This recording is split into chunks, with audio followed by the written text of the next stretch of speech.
गुरुर्ब्रह्मा गुरुर्विष्णु गुरुर्देवो महेश्वरा गुरुः साक्षात् परब्रह्म तस्मै श्री गुरवे नमः।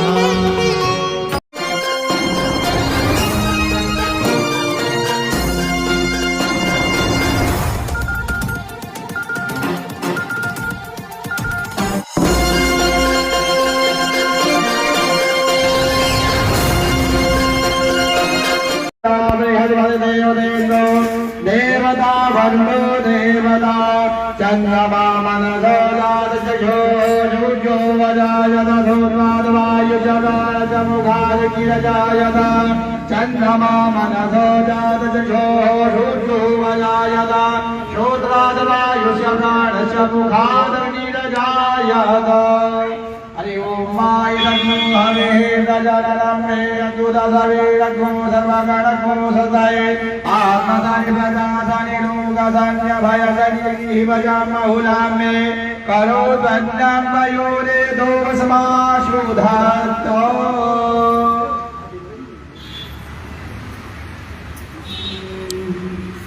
अधर धर मुरुग बजैया की आरती कृष्ण कन्हैया की। अधर धर मुरुग बजैया की आरती कृष्ण कन्हैया की। कृष्ण तुम मथुरा जन्म लियो कृष्ण तुम मथुरा जन्म लियो। नंद घर मंगलाचार कियो नंद घर मंगलाचार कियो। यशोदा गोरख मैया की आरती कृष्ण कन्हैया की। यशोदा गोरख मैया की आरती कृष्ण कन्हैया की। अधर धर मुरली बजैया की आरती कृष्ण कन्हैया की। कृष्ण तुम यशोदा के छैया कृष्ण तुम यशोदा के छैया। श्याम बलरायो के भैया श्याम बलरायो के भैया। बन बन गाय चढ़ैया की आरती कृष्ण कन्हैया की।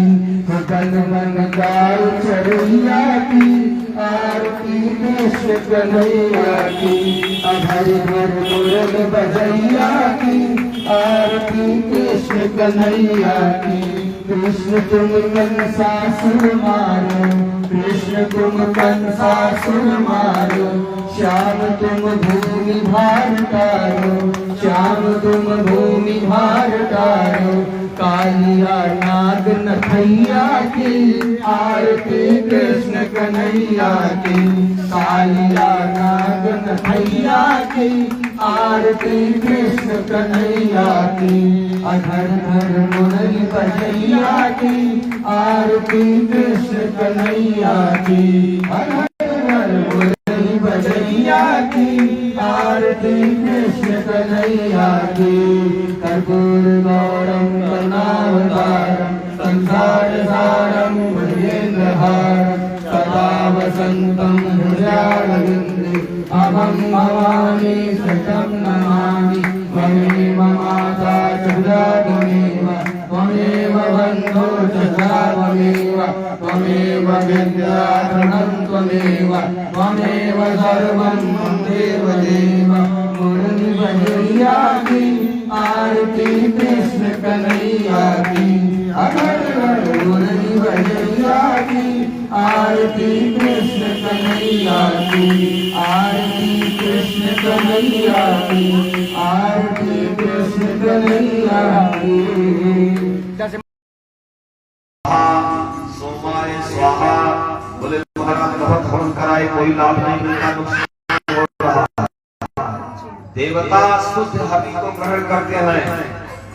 सज्जनों गोपालन का महत्व इसीलिए हमारे देश में है। गाय का पालन करो और गाय के गव्यों का प्रयोग यज्ञ में करो। जब तक गव्य का प्रयोग यज्ञ में होता था तब तक भारत बहुत समृद्ध था बहुत समृद्ध था। कहां पर और आज कपियों का प्रयोग अंडा पकाने में हो रहा है, मांस पकाने में हो रहा है। यही कारण है कि गाय माता के ऊपर आरे चलाए जा रहे हैं, कोई रोकने वाला नहीं है। स्वामी कृपात्री जी महाराज कहा करते थे, जब तक भारत की इस भूमि पर गाय माता का एक बूंद रक्त गिरता रहेगा, तब तक भारत अपने आप को स्वतंत्र न माने, चाहे जितनी पार्टियां आ जाए, चाहे जिसका राज्य हो। राज्य और पार्टियों की बात नहीं करते, लेकिन भारत तब तक स्वतंत्र नहीं होगा जब तक भारत की भूमि पर गाय माता का रक्त गिरता रहेगा। बोलो गाय माता की जय। सरकार को चाहिए कि संविधान बना करके विधिवत विधान से दो वंश पर चल रहे आरे को रुकाए, गोवध पर प्रतिबंध लगवाए। कहने से नहीं हो जाएगा, ऐसे कहने से कुछ नहीं होता। एक तरफ आप कह रहे हो गो हत्या नहीं होनी चाहिए, गोवध बंद करो, और अन्य राज्यों में छूट देने के लिए, ऐसे नहीं होगा। सज्जनों, गाय के कब्ज से हमें जो पदार्थ प्राप्त होते हैं, कब्ज किसे कहा जाता है? गाय का गोबर, गाय का मूत्र, गाय का दूध, गाय का दही, गाय का घी, ये पांचों चीजें गब्य के अंतर्गत आती हैं और इन्हीं को पंचगव्य कहा जाता है। पंचानाम गव्यानाम समाहारः पंचगव्यम, ये पंचगव्य है। तो पंचगव्य तो चला गया दूर, अब सब बोतल में पैक आता है, पता नहीं गाय का वो गव्य है कि क्या चीज का है। बोले पतंजलि बना रहे हैं, गव्य ले आओ। हम लोग अपनी भारतीयता, अपने मूल धर्म को सब छोड़ते चले जा रहे हैं, छोड़ते चले जा रहे हैं। भारत की महती क्षति और भारत के विनाश का यही कारण है प्यारे सज्जनों, क्योंकि ये भूमि ऋषियों की तपस्थली है। आज शुभारंभ हो रहा है यज्ञ से। हर गृहस्थाश्रमी को पंचयज्ञ प्रतिदिन करना चाहिए। त्रिपाठी जी, इस विषय को बोल करके फिर मैं आगे चलूंगा। 5 प्रकार के यज्ञ रोज करना चाहिए अपने घर में, हर सनातन धर्मावलंबी को। वो यज्ञ कौन है?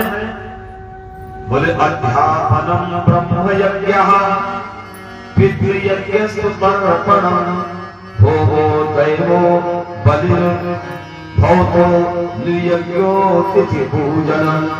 अध्यापनम ब्रह्म यज्ञः, जो विद्या हमने पढ़ी है उसको हम पढ़ा दें। विद्या की चोरी नहीं करनी चाहिए। हाँ, इसे ऋण भी कहा जाता है। त्रिपाठी जी, ऋण मनुष्य के जीवन में 3 प्रकार के ऋण होते हैं। यदि उन ऋणों को आप नहीं चुका देंगे, पूर्ण नहीं हो जाएंगे, तो फिर आप मुक्त नहीं हो सकते, आपकी अधोगति होगी। इसलिए अध्यापनम ब्रह्म यज्ञः, विद्या पढ़ना और पढ़ाना, दान लेना और दान देना, यज्ञ करना और यज्ञ कराना, ये नियम है। ब्राह्मण के लिए तो बहुत जरूरी है। अध्यापनम ब्रह्म यज्ञः, पितृयज्ञस्तु तर्पणम्। बहुत लोग पूछा करते हैं, भाई मेरे यहाँ बड़ा कलह है, हमारे पति हमारे ऊपर क्रोध करते हैं, मेरे पति मनमानी करते हैं, घर में बड़ी बीमारी है, बड़ी परेशानी है, क्या करूं? नोट कर लो अपनी डायरी में, तुम्हारे यहाँ पितृदोष है। 90% लोग पितृदोष से परेशान हैं, पितरों को मानते ही नहीं। और धर्म शास्त्रों में लिखा हुआ है कि इस लोक का सुख पितरों की कृपा से प्राप्त होता है। बोलते जबता होता क्या होता है, बैठता है, लगता है, मैं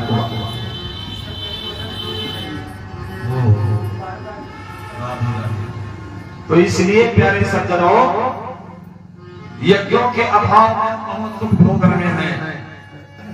ब्रह्म यज्ञ, उसके बाद पितृयज्ञ। पितृयज्ञ क्या है? पितरों की तृप्ति के लिए तर्पण नित्य करना चाहिए, उन्हें जल देना चाहिए। 5 मिनट लगता है, ज्यादा समय नहीं लगता। लेकिन हम तर्पण नहीं सीखेंगे, हम ब्रह्म यज्ञ नहीं सीखेंगे। हम क्या सीखेंगे? प्रातः काल टीवी खोल करके या मोबाइल लेकर के उन दुर्दान अंग्रेजों को देखेंगे, हु और ही करेंगे। ये भारत का संस्कार है, हु और ही, कोई मतलब नहीं। बोले हम बड़े योग्य हैं, क्या सीखा तुमने? वो और ही सीखा। गीता के 2-4 श्लोक याद है? कुछ जानते हो? अरे बोले गीता से नहीं होता, तुम्हारी गीता विदेश पर गीता पर सर्च होता है, रिसर्च होता है, भागवत पर सर्चिंग चल रही है, और तुम मूर्ख और पागल बनते चले जा रहे हो। जिन्होंने समग्र विश्व को ज्ञान दिया वो इसको खिलौना मार रहे हैं। 2 अक्षर इंग्लिश पढ़ लिए, बोले हम विद्वान बन गए। अपनी विरासत, अपनी संस्कृति, अपने संस्कार को छोड़ते चले जा रहे हो। तुम्हें पता नहीं है तुम कौन हो, तुमको अपने स्वरूप का बोध नहीं है। मंकी मैन और डंकी मैन बन रहे हो, मंकी मैन और डंकी मैन, गधे और बानर बन रहे हो। और प्रत्यक्ष दिखाई पड़ रहा है, जाकर देखिए लखनऊ महानगर का जो समृद्धशाली क्षेत्र हो, पुरुषों की बात में नहीं करता, ये माताएं अर्धनग्नावस्था में घूम रही हैं। किसकी देन है बोलो? बोले सच्चिदानंद भगवान की जय। किसने कहा अपने अंगों का प्रदर्शन करो? उन डंकी मैनों और मंकी मैनों की नकल उतार रहे हैं। पाश्चात्य संस्कृति का अनुकरण ही भारत की महती क्षति है। याद रखो प्यारे, भारत की माटी पर ये सब नहीं चलेगा। गुलामी ज्यादा दिन नहीं चलती। सरकार को भी चाहिए, भारतीय गवर्नमेंट को चाहिए ये बंदरों की संस्था पर रोक लगा दे। भारत में बहुत परिधान है पहनने के लिए, बहुत अन्न और जन है, फल है खाने के लिए, रोक लगाना चाहिए, नहीं भारत समृद्धशाली बनेगा। सज्जनों, पिता अपने पुत्री को अर्धनग्नावस्था में देख रहा है, भाई अपने बहन को अर्धनग्नावस्था में देख रहा है। क्या यही विकास है? बोलो यही पढ़ा है तुमने? नग्न होकर घूमना मूर्खता है। ये गुलामी की ओर जा रहे हैं। कथा का ये मतलब नहीं होता कि केवल ताली बजाते रहे, झूमते रहे, बस कथा हो। हमारा भारत यज्ञों से समृद्ध होता है। जीवन का प्रारंभ ही यज्ञ से होता है प्यारे सज्जनों। प्रातः काल उठ करके हमें हरिस्मरण करना चाहिए। प्रातः स्मरामि गणनाथ मनाथ बंधु सिंदूर पूर बलि शोभित गंधयुक्तम। प्रातः काल को अपने हाथों का अवलोकन करो और गणेश जी का स्मरण करो, माता पिता को प्रणाम करो। जीवन का प्रारंभ यही से होता है, क्योंकि मनुष्य के जीवन का हर सवेरा एक नई जीवन, एक नई किरण, एक नई जिंदगी लेकर आता है। हर सवेरा उस सवेरे को मंगलमयता देने के लिए भगवान का स्मरण करना चाहिए। लेकिन आजकल क्या होता है? तंबाकू खाने वाले अपने चिलौटी निकालेंगे और सिगरेट पीने वाले सिगरेट निकालेंगे, चाय पीने वाले चाय मांगेंगे। ये हमारी भारतीय परंपरा नहीं है सज्जनों।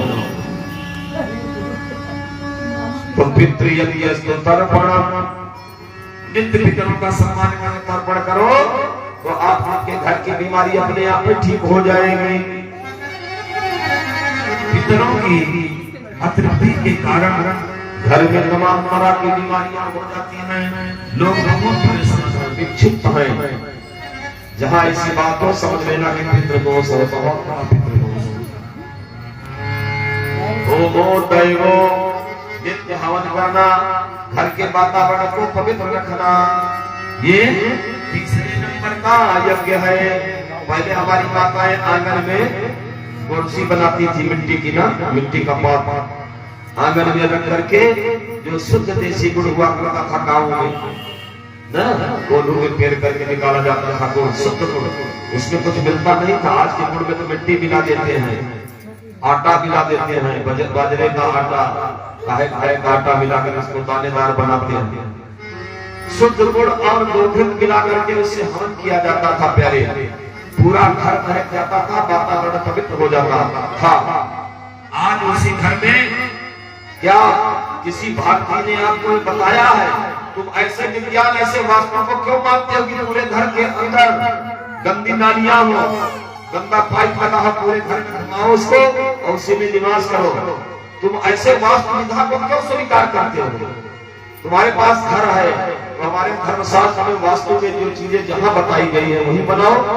अब आज का क्या हो गया है त्रिपाठी जी, अभी अब प्रतापगढ़ गए थे, मिश्रा जी ने हमको बुलाया, बोले महाराज बड़ी परेशानी। हम गए थे वहां, बातचीत हुई, हमने कहा चंडी पाठ करवाना पड़ेगा तुम्हें, तभी समृद्धि वापस आएगी। कहाँ कराओगे? बोले महाराज घर में। हमने कहा आपका घर पवित्र नहीं है? बोले हाँ महाराज। उनके घर में चारों तरफ पाइप नीचे लगे हुए थे, गंदे पाइप, गंदे पेड़। क्या वहां कहां यज्ञ हो सकता है बताओ?